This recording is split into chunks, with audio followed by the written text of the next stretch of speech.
everybody, welcome to the Empressive channel. There's a few things I want to talk about in this video. First, starting with some music talk. Now, the Billboard Women in Music aired recently, and there are several people who were honored. Summer Walker was honored with the Chartbreaker Award, and I thought this award was very appropriate for Summer Walker because she has been breaking a lot of records. I mean, the fact that she, being an R&B artist, was outselling some of her pop peers in music says a lot. So I think this award was very well deserved, and I also love the fact that Ari Lennox presented the award. And I have to say, Ari Lennox's look was really my favorite of the whole night. There were a lot of different looks I liked, but Ari's topped the cake for me. She looked amazing.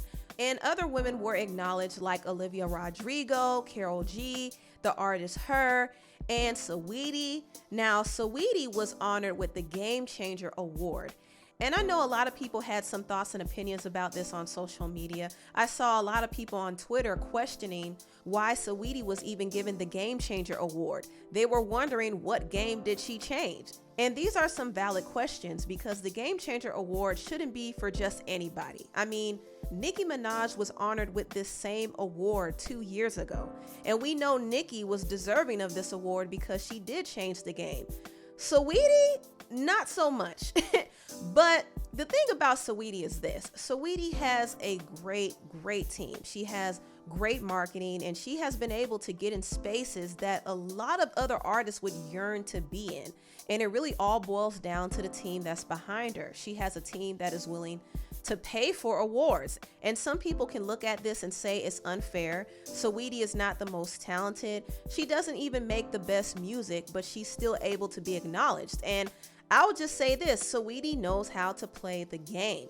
She's great with marketing. She has great engagement online. She seems to have good work ethic as well because she's always putting out content. And it also helps that she has the marketable image. She does benefit from pretty privilege, and brands will be willing to work with her based off of her look alone. So there's a lot of things that work in Saweetie's favor. We could say it's unfair because it kind of is unfair, but I can't be mad at it because she's basically finessing the system the way a lot of people have finessed the system. I mean, look at Kim Kardashian.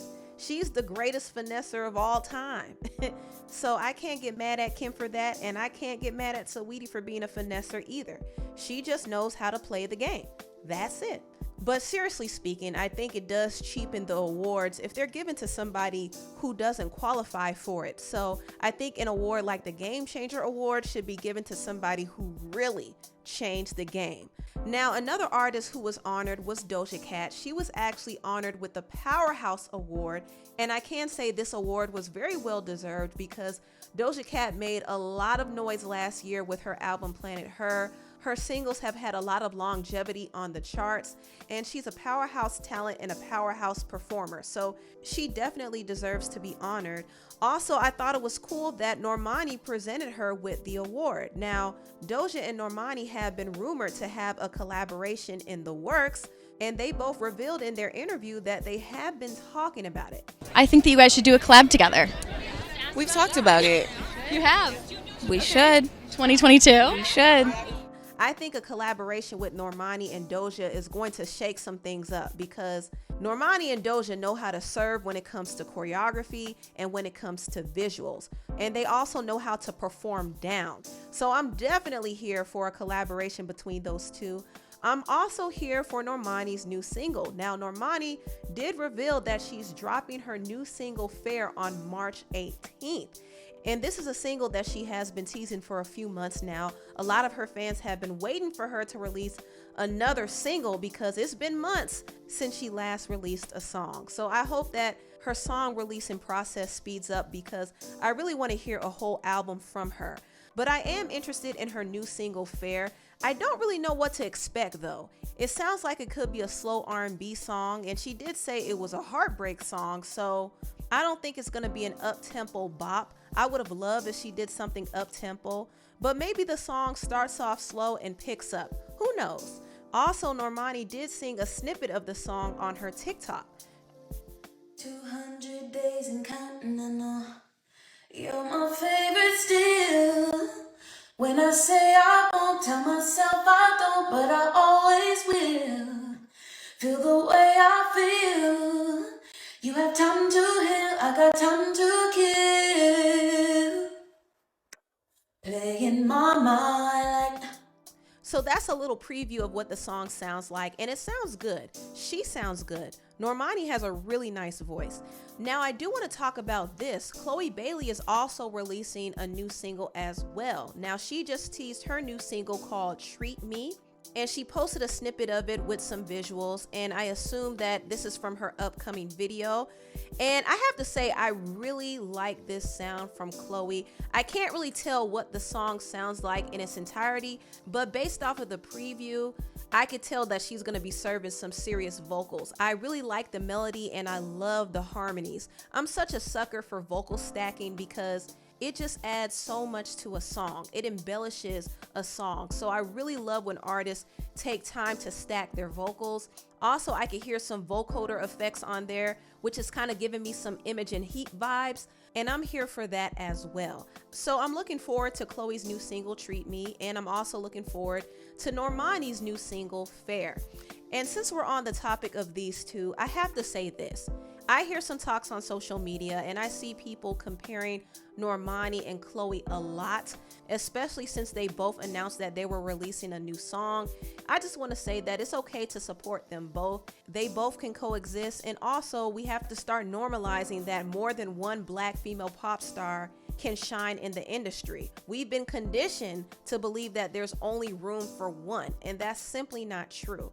I understand that there's going to be some comparisons because they both can sing and dance. I also understand that the fans are going to try to compare and the labels are going to try to pit them against each other because that's what typically happens. I mean, look at what happened with Beyonce and Rihanna and so many others. I mean, the music industry is notorious for this. It's like there can only be one. And I want to let people know that there could be way more than one.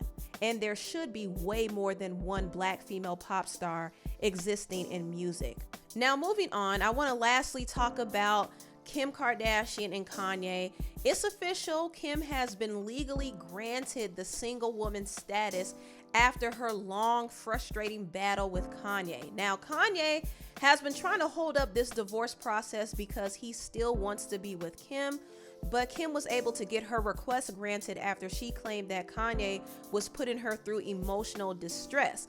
Now, we all have seen Kanye act out on social media. We've seen how he was harassing Kim and her new boyfriend, Pete Davidson. So this definitely helped Kim's case because Kanye was clearly causing Kim some distress. Now, after it was announced that Kim was officially single, Kanye did something very disturbing. Now, he dropped a video for his new single, Easy, and he did a whole clay animation of him kidnapping Pete and burying him and planting rose seeds on his head.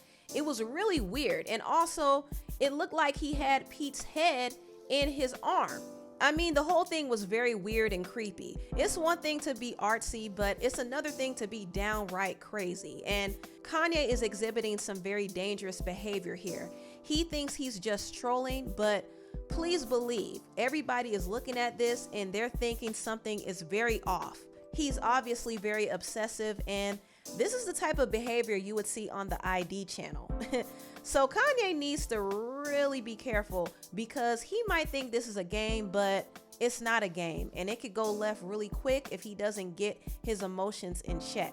So it's time for him to come to terms with the fact that Kim has moved on, and he has to be okay with that. Now, right now, Kanye has been entertaining another woman. At first, he was with Julia Fox, and he was only with Julia because he wanted to make Kim jealous, but it didn't work. Kim was completely unfazed by this. So now Kanye has moved on to another woman who is a Kim Kardashian lookalike, and her name is Chaney Jones, or Shanae Jones, however you pronounce it. But Kanye has found a woman that looks exactly like Kim. He's been dressing her like Kim, and I think this is his way of sticking it to Kim by saying, I could have another you.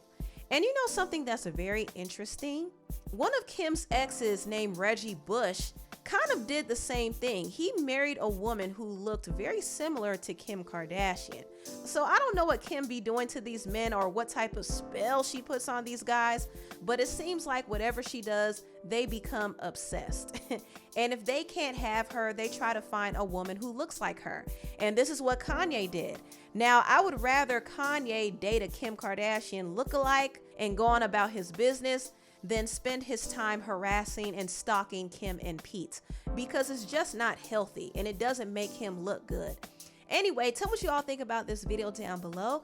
Please like, comment, and subscribe, and share this video if you care. Thank you so much for watching, and I'll see you next time.